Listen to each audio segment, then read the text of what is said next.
Good afternoon. Welcome to today's webinar on the subject of e-Stewards version 4.0.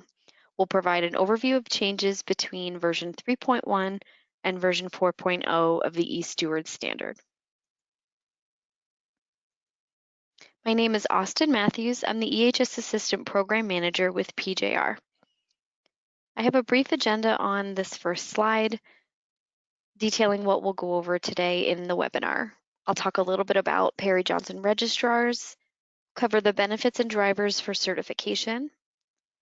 We'll cover the transition information for e-Stewards version 4.0, cover high-level key changes in the standard, provide a more detailed clause-by-clause type standard overview, close with a summary of the certification process for anyone who is not transitioning from version 3.1 to version 4.0, but instead is pursuing certification for the first time. And we'll close with any questions. Feel free to type those into the question field at any point, but I will be saving those for the end. Perry Johnson Registrars is one of the leading registrars in the world. We have certified clients around the globe. This list is not all-inclusive, but certainly gives you an idea of our global presence. And as I mentioned, we've certified companies around the world to a variety of standards, some of which are seen on this slide. Obviously, today we're talking about e-Stewards, and we are pursuing accreditation to version 4.0. We're already accredited to version 3.1, and we can conduct audits to version 4.0 while we're pursuing accreditation with ANAB. Benefits and drivers related to the e-Stewards standard certification include a commitment to preventing irresponsible or illegal handling of e-waste, data security and protection, social responsibility, and environmental protection or conservation. The standard also represents a reduction of environmental, occupational, health and safety, data security, and social accountability risks. There are business management drivers, including improvements to public image, being able to advertise maintaining a certification such as e-Stewards. There are advertising benefits beyond those previously mentioned, including the advertising of responsible management of electronics and electronic components. Being able to advertise the certification can provide a competitive advantage. And the standard certification also represents a framework for maintaining compliance with customer or regulatory requirements, including the requirements of the Basel Convention. Version 4.0 of e-Stewards was published in February of this year. You can download a copy from the e-Stewards website for free. One of the primary changes in version 4.0 is the removal of the proprietary ISO 14001 language, which we will talk about more, but the result of that is that they're no longer charging you to download the e-Stewards standard. For clients already certified to version 3.1 and transitioning to version 4.0, the deadline to transition is August 24th of 2021. All audits scheduled to begin on or after January 1st of 2021 must be conducted to version 4.0. So I do want to make a note here. I didn't clarify it in any of the previous slides, but this does reflect the extension provided by e-Stewards as a response to COVID-19. The previous deadline to have audits begin to version 4.0 was August 25th of this year. So the January 1st, 2021 reflects the extension that's been provided. The results of audits to version 4.0 will not negatively impact a certified organization's status to version 3.1 if conformance is still demonstrated through August 24th, 2021. What that means is in 2021, if you're having your transition audit, if there are some version 4.0 specific requirements that you're not quite meeting yet, maybe you got some nonconformities, You will continue to be certified to version 3.1 while you close those nonconformities, as long as you transition before that overall deadline of August 24th, 2021. It's not a pass-fail transition audit kind of situation where if you get any nonconformities, you have, a suspension or a lapse in the meantime. PGR has issued a transition plan. It's found on our website and it's been emailed to our currently certified clients. PGR recommends a deadline of June 1st of 2021 to have your transition audit to avoid a lapse in certification. This is to allow sufficient time for corrective action responses by the client, our internal package review processes, our certification, or excuse me, our certificate draft review processes, and all the other decision-making activities that the certification body has to conduct before a final certificate is issued. The final certificate has to be issued by that August 2021 deadline to avoid a lapse. Transition audits can occur during surveillance or recertification audits, but PGR does reserve the right to add time to a surveillance audit to adequately cover all transition requirements. We are already conducting audits to version 4.0, and I've put all of this information into a timeline for a visual representation as well. Any untransitioned certificates will become obsolete on August 24th, 2021. There's an additional requirement to obtain NAID AAA data security certification for e-Stewards version 4.0 certified clients. That does not go into effect until July 1st of 2022. So we'll be looking for evidence of that certification if it's not one you already hold by July 1st of 2022 to maintain your version 4.0 certification.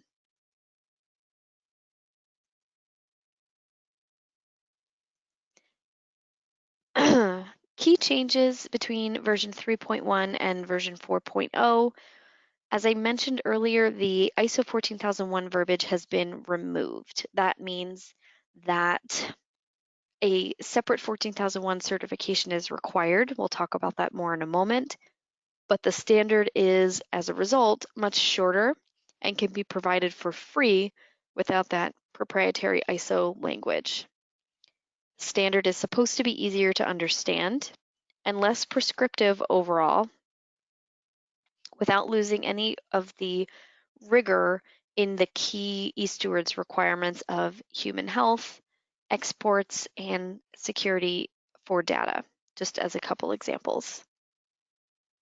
Version 4.0 incorporates new Basel Convention trade rules and recent amendments. I mentioned it requires a separate ISO 14001 certification now that that verbiage has been removed from the body of the standard itself. Clients can expect audit time to increase as a result of this separate certification requirement. While they can be audited at the same time, the audit time calculations have changed and audit time will go up. This is specified by Appendix C of the standard itself, required to be followed by certification bodies. This is not a requirement that PGR has created or an audit timetable that PGR has created. Again, one of the key changes I mentioned already is the addition of the requirement for NAID AAA certification effective July 1st of 2022. e-Stewards has negotiated reduced fees for e-Stewards certified organizations. So if you're not already NAID AAA certified, you'll need to look into that in the next couple of years. It's not a requirement to have that certification to transition to version 4.0. You just have to have it by July 1st of 2022. e-Stewards version 4.0 also has a guidance document, which can be downloaded from e-Stewards website. There are more definitions in version 4.0, some new terms such as materials of concern or MOCs, tolling operations, the precautionary principle, QSCs, which stands for Qualified Smaller Components. Just a couple examples. You'll definitely want to review the definitions section.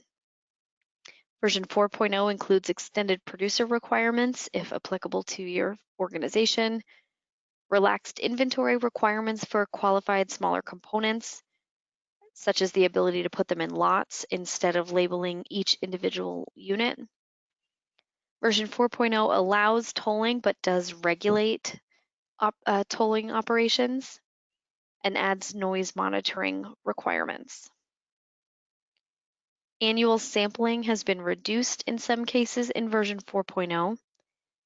The outdated battery testing requirements have been updated and made more flexible. On-site downstream audits are decreased to every 3 years from 2 years.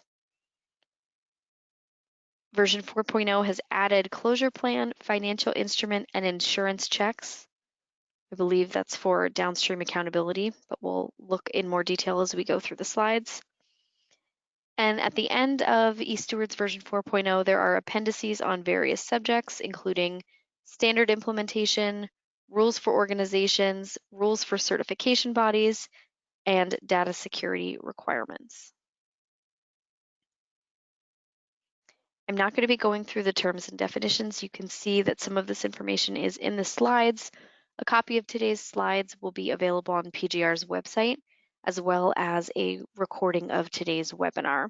So feel free to look at the standard, review these definitions, perhaps revisit these slides if you want to download a copy from our website to get more information on the changes and new terms.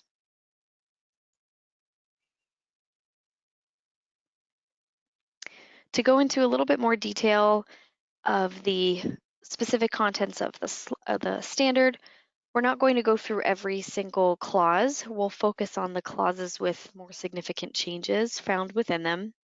This is just supposed to be a high-level overview of the changes in version 4.0, not a full-fledged training on the standard itself.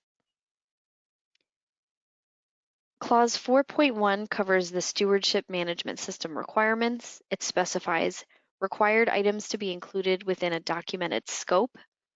And it also requires the organization consider certain items or concepts, including the precautionary principle, which is a defined term in the standard, attempts to reduce negative electronic equipment lifecycle impacts, adhering to the waste management hierarchy wherever possible, and transparent handling of materials of concern throughout the recycling chain. Clause 5.1 focuses on leadership and commitment. This section has been shortened. There's no significant changes here. Similarly, the policy clause has been shortened as well. A lot of these sections are shorter without the ISO 14001 language.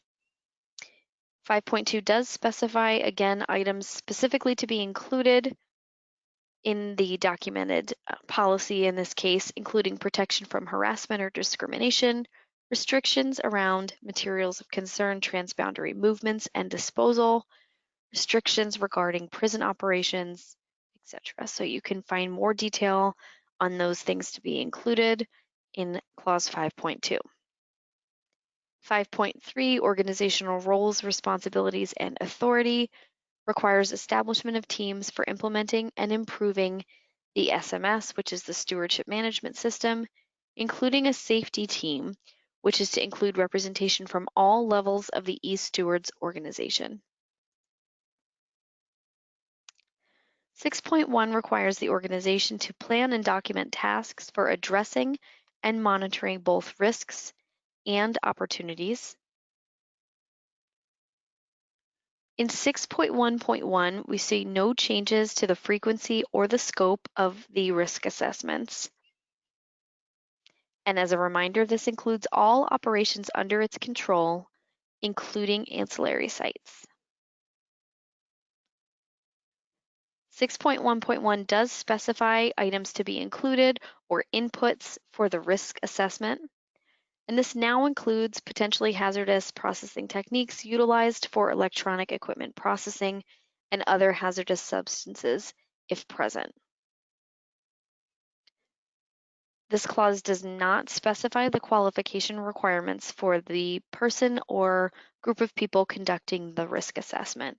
That will be up to the organization to specify. There is a whole bulleted list of items or concepts to be considered when identifying the stewardship aspects in clause 6.1.2. I've only listed a couple examples here. So you'll want to take a closer look at that clause to make sure your process currently includes all of those items. 6.1.2 also requires documented information as both evidence of the criteria used to identify and quantify those aspects, but also evidence of the results or the outputs. And it also requires communication of the stewardship aspects as relevant.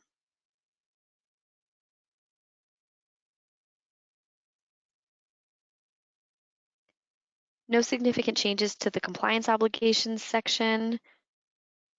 It is shorter without the 14,001 language, as I mentioned. 6.1.3.1 covers international waste trade agreements and national laws. This section is also shorter. It requires materials of concern to be treated as hazardous waste. It also requires e-Steward organizations to adhere to the Basel Convention's Article 4A, or the Basel Ban, even if their country has not ratified the Basel Convention. So those are the important changes in 6.1.3.1 of version 4.0. 6.1.3.2 is a new section, extended producer responsibility programs. You can check out the definition for the term extended producer to understand, if you're not already familiar with that term, whether or not this section will apply to your organization. If so, there are documented information requirements in this clause for organizations who participate in the program to be made available upon request, again, if applicable.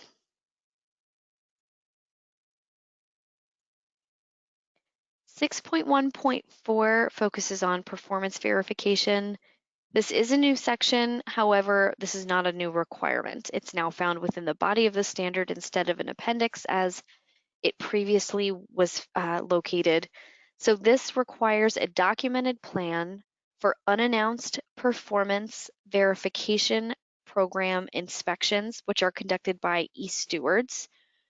It specifies inputs and items to be included, such as a commitment to cooperate, having primary and backup contacts due to the unannounced nature of these inspections to make sure someone is always available to assist e-Stewards should they arrive on site to conduct one of these unannounced inspections. So definitely take a look at that section. You should already have a performance verification plan.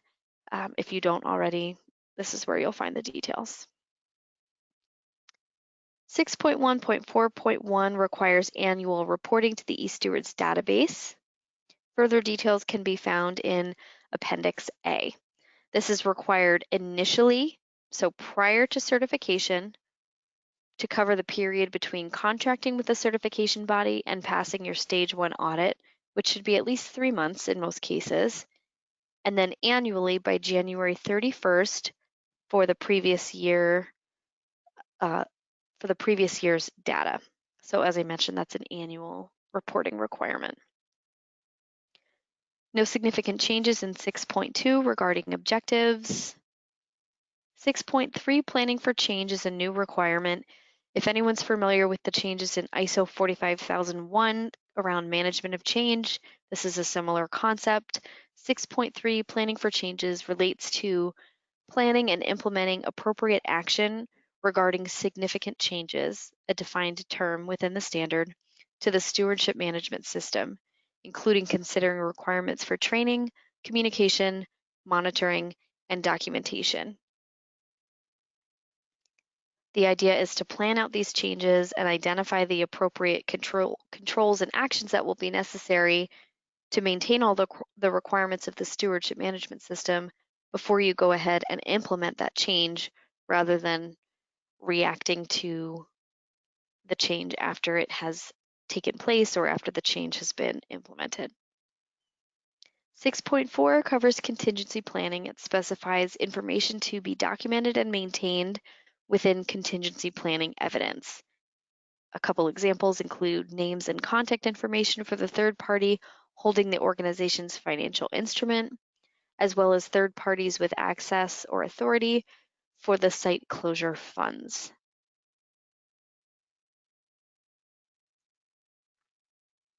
No significant changes to the site description or inventory requirements, the closure costs or activities schedule, or the third-party testing requirements. 6.4.2 focuses on financial surety. In version 4.0, they've removed the option for a corporate parent to hold the financial instrument. So if that was your previous method of establishing financial surety, you'll need to revisit that concept in transitioning to version 4.0. This clause also provides an exemption from the financial instrument requirement if the e-Steward organization's cleanup or closure costs are less than $5,000 US. Obviously, we will, as auditors, be verifying that estimate and associated evidence. No significant changes to insurance requirements, although it is worth noting that the specifications for qualifications for the insurance professional or underwriter have been removed in version 4.0. Resources and competency are very similar, as is awareness and the general communication clause. Internal communication is shorter without the 14,001 language, and it requires communication without fear of reprisal for relevant stewardship management system information, such as objectives, operational controls, relevant changes, and industrial hygiene monitoring results.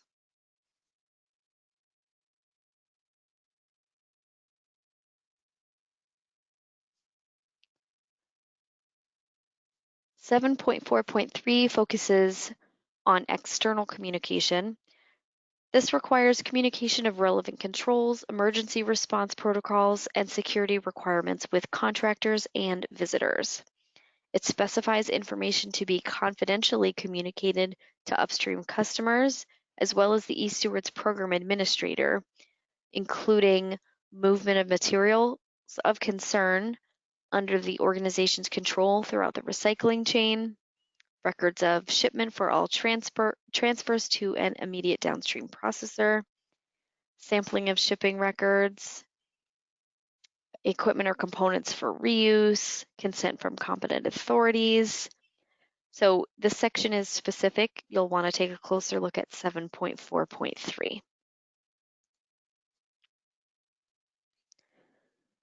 The documented information clause allows organizations to combine or separate document requirements as they deem fit or feel are appropriate to meet their own documentation information needs. So any documentation that's required within the standard, they can decide whether they're separate documents or whether they want to combine them.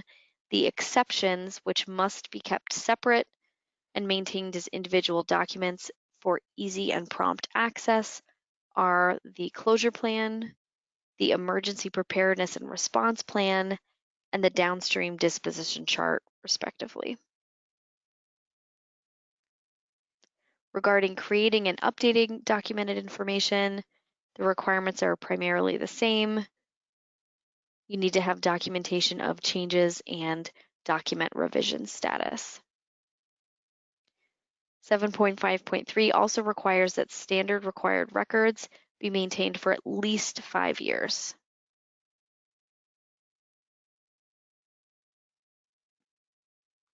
Eight point one covers operational planning and control. No significant changes. It's shorter without the 14,001 verbiage, and the hierarchy of controls is still required to be utilized where applicable. For emergency preparedness and response requirements, no changes to the intent. However, 8.2 does require annual drills for relevant emergency types or relevant emergencies. 8.3 covers the industrial hygiene program requirements. This addresses hazards of an airborne, ergonomic, noise, and physical nature. It also requires prevention of hazard migration.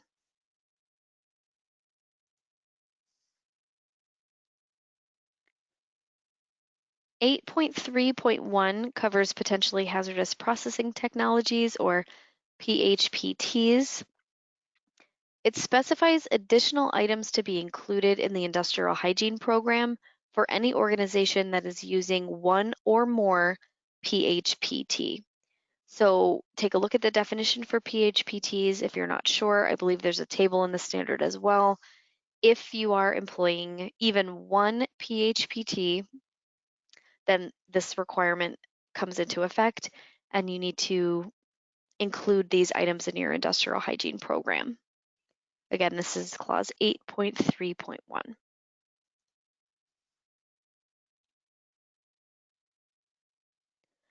8.4.1 covers planning for the management of electronic equipment. This specifies topics or information to be determined and planned by the organization with enough documented information maintained as evidence of both the determination and the implementation. 8.4.2, processing controls and restrictions, requires or includes requirements for operational controls for the processing of electronic equipment, including materials of concern. There's a table in this section to be utilized. Excuse me. It focuses on items restricted from mechanical processing. This is unchanged compared to version 3.1. Unless the organization is using closed system technologies for processing. Overall, this section is less prescriptive without significant changes to the intent.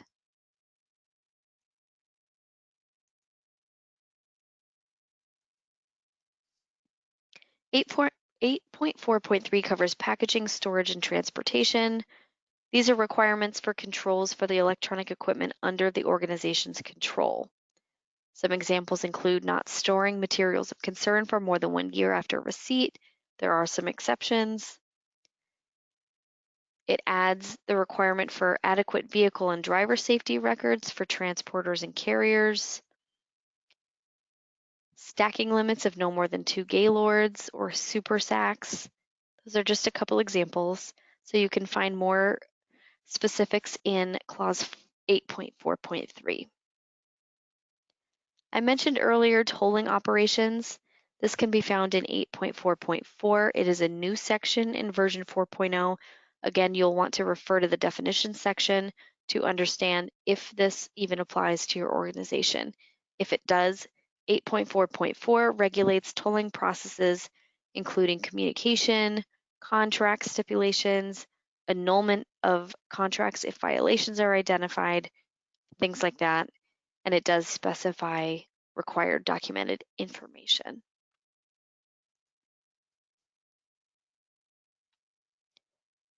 Prison operations are not permitted by version 4.0 unless written approval has been obtained from the e-Stewards Program Administrator and specified criteria found in 8.4.5 are met. So if that might apply to your organization, you can refer to 8.4.5. There are no changes to the intent of the standard, so there are no changes to the intent of 8.5, which covers reuse and refurbishment of electronic equipment. This section prohibits the sale, transfer, or donation of non-sanitized electronic equipment unless it's going to a NAID AAA certified IDP. The only other exceptions would be tolling operations or where the units are going back to the original owner. Refurbishment and or repair can only be outsourced to IDPs, except for ink and toner, which can go one tier further. Direct reuse electronic equipment needs to be found fully functional, again, except shipments going to the IDP for refurbishment or repair. No significant changes to the intent of the testing requirements in 8.5.1. I mentioned earlier, some of the testing requirements have been updated. There's a table in this clause that constitutes exceptions to full functionality testing. You could take a look at that if you think it might apply to your organization. 8.5.2, on the other hand, focuses on the identifying information record keeping.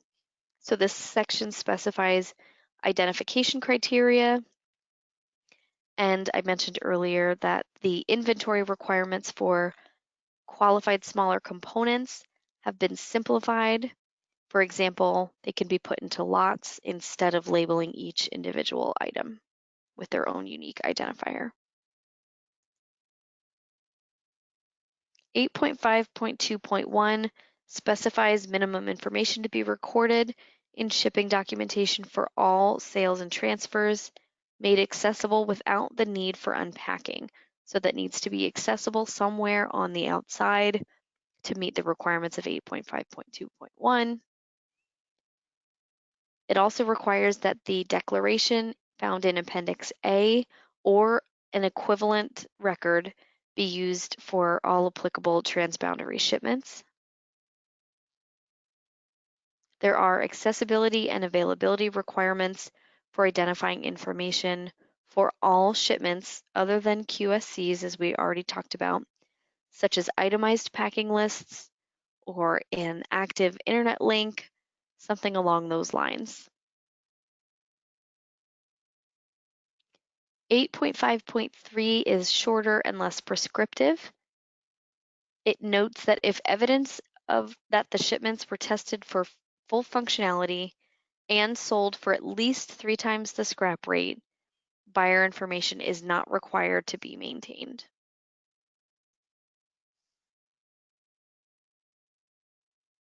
8.6.1 focuses on restrictions on material recovery and final disposition of MOCs.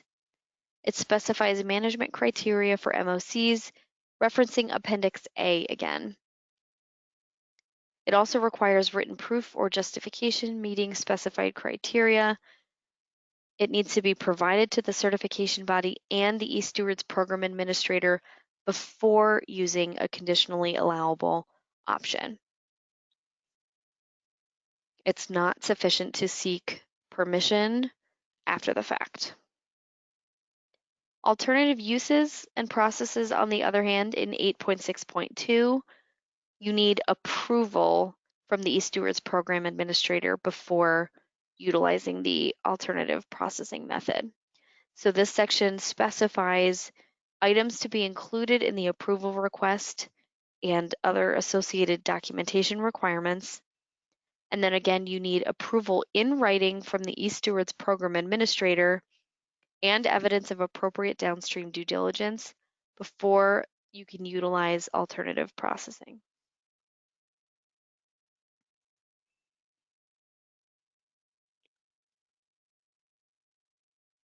8.7 covers control of transboundary movement. Whole electronic equipment is to be treated as hazardous electronic waste unless the shipment provides documentation proving otherwise. Written notification and competent authority consent are required prior to MOC transboundary movement when countries involved are not Basel Convention parties or covered by relevant multilateral trade agreements. So this is going to vary by country, obviously, and it's the organization's responsibility to be aware of all of those requirements. So before the transboundary movement can occur, the written notification and competent authority consent needs to be obtained. 8.7.1 focuses on exemptions from transboundary movement controls for MOCs. This would provide some exceptions to the requirements of 8.7 we just discussed, such as new parts or devices that were purchased under warranty. So you can take a look at 8.7.1 to understand the couple of exemptions to 8.7. 8.7.2 covers the labeling and declaration requirements for those transboundary movements, referencing 8.5.2.1 and Appendix A. This is in regards to any exports to IDPs going for refurbishment and/or repair. So those are used electronic equipment for repair and refurbishment, and 8.7.3, on the other hand, focuses on transboundary movements of electronic equipment going for direct reuse. So these, on the other hand, need to be fully functional, not going for recycling or disposal, so they must have an established resale market. And again, it references labeling and declaration requirements in 8.5.2.1 as well as Appendix A. 8.8 covers downstream accountability. It adds a requirement to reevaluate a downstream processor upon significant changes within a timely manner. Significant change is a defined term, as is downstream processor. This section still applies even if electronic equipment is shipped directly from the customer to the IDP instead of first coming through the organization's facility. And this comes back to the definition of control and other relevant sections of the e-Stewards standard. Excuse me. 8.8.1 covers the Downstream Disposition Chart requirements. There are no significant changes here. An organization cannot utilize any downstream processor within their recycling chain that has lost an e-Stewards certificate in response to a critical non-conformity until the certificate is reinstated. So that was the one point I wanted to mention from 8.8.1. 8.8.2 focuses on downstream due diligence. It requires the organization obtain support documentation and approval of downstream providers and intermediaries within the entire recycling chain to meet the requirements of 8.8.2 as well.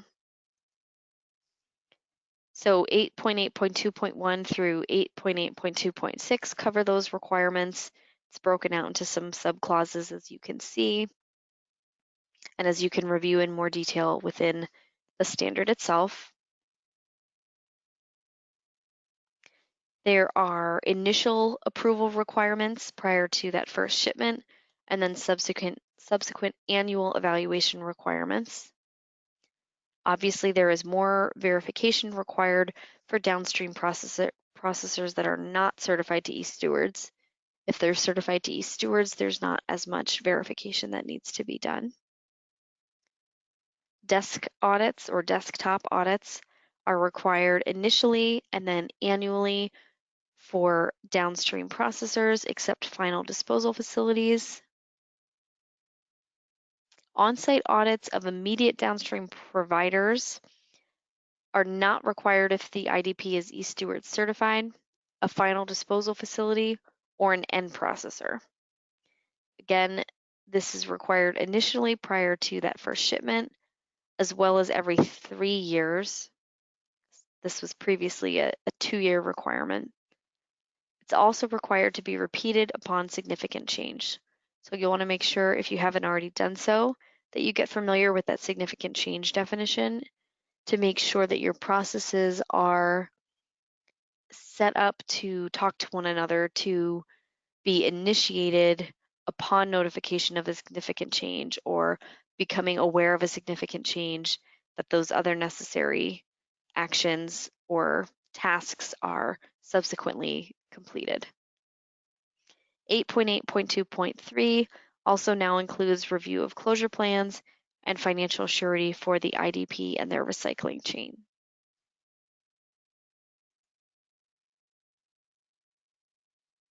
Written contracts or agreements or some type of equivalent control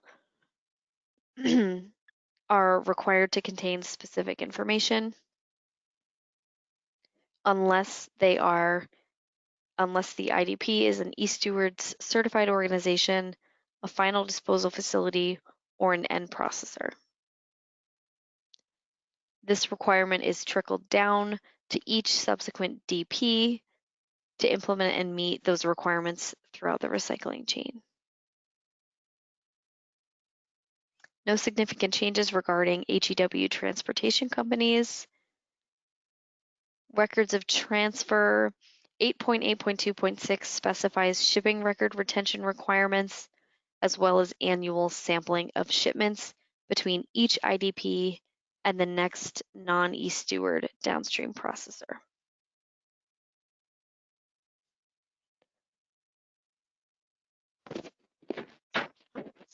Excuse me. 8.9 covers data security.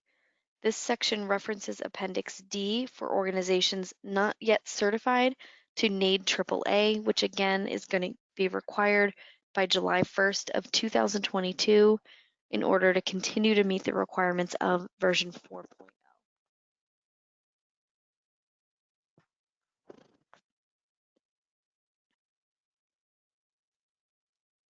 No significant changes to 9.1.1 regarding monitoring, measurement, analysis, and evaluation. This is shorter and less prescriptive without the 14,001 verbiage. Similarly, evaluations of compliance is shorter. It does specify the minimum frequency for compliance evaluations, however, is annual. No significant changes regarding facility inspections. 9.1.4 requires corrective action if the organization's material balance accounting has a final discrepancy of more than 5%. So that is a change to those material balance accounting requirements. No significant changes regarding internal audits or management review, although this section does specify inputs and outputs. So take a look at 9.3 and make sure your process covers all of those specifications. Clause 10 covers improvement. No significant changes here either. And again, shorter without the 14,001 verbiage. So very quickly, I'm going to go through the appendices at a very high level just to summarize what each represents. Appendix A includes additional detail and criteria for clients to implement the requirements of the standard. You see references throughout the standard to Appendix A on a variety of subjects.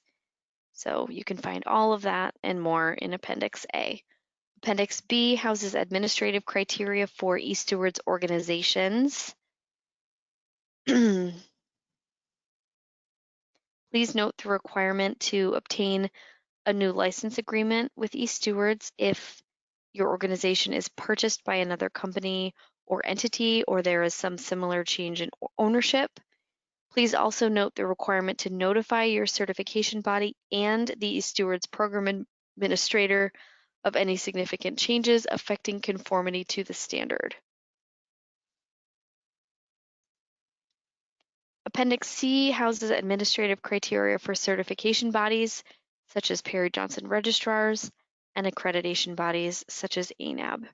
So this would be more for our use than for the individual organizations.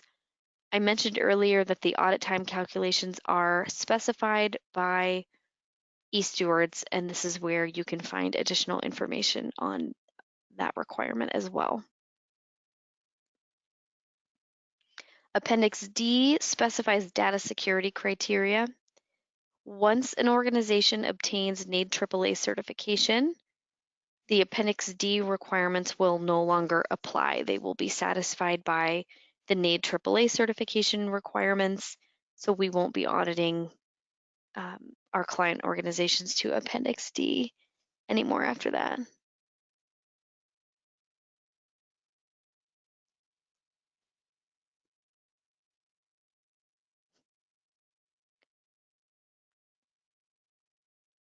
Very briefly, for anyone who is not transitioning but is pursuing certification for the first time, I just want to go through the steps for certification very quickly.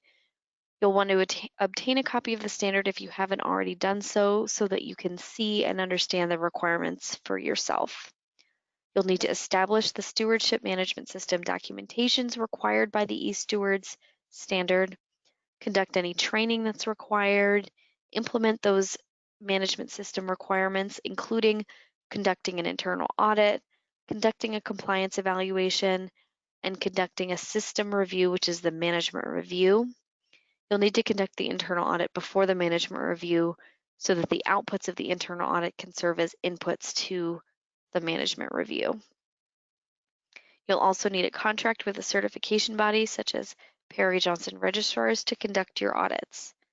The initial registration or certification process is constituted by 2 audits, a stage 1 and a stage 2 audit. Any nonconformities identified during the stage 2 audit do need to be addressed before a certificate can be issued. The stage 1 audit is a documentation review for the stewardship management system to make sure an organization is ready to move on to stage 2, that the framework is in place to be meeting the requirements of the standard. The stage 2 is a full system audit of all of the processes, sampling all of the shifts to really get a sense of how well things have been implemented and whether the standard requirements are being met.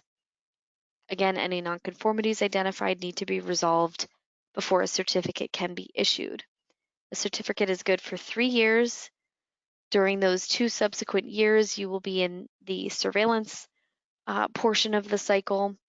These audits can be conducted annually or semi-annually based on your individual contract, and those represent partial system audits, not as long as a stage 2. The 3rd year of the audit cycle consists of a recertification audit, very similar to a stage 2 in that it covers all of the processes, samples all of the shifts, and results in the issuance of a new certificate, assuming any and all nonconformities have been appropriately resolved. So it's a 3-year cycle that then starts again. I went through everything pretty quickly. I wanted to make sure we had plenty of time for questions if you have any.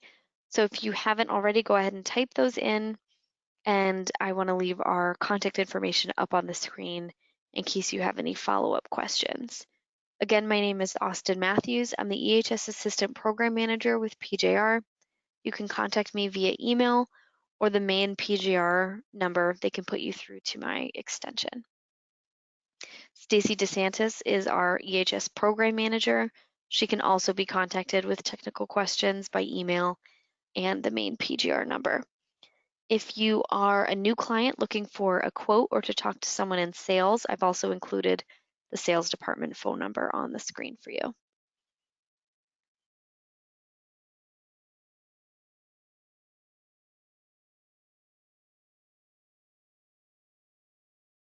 Let's take a look and see if we have any questions.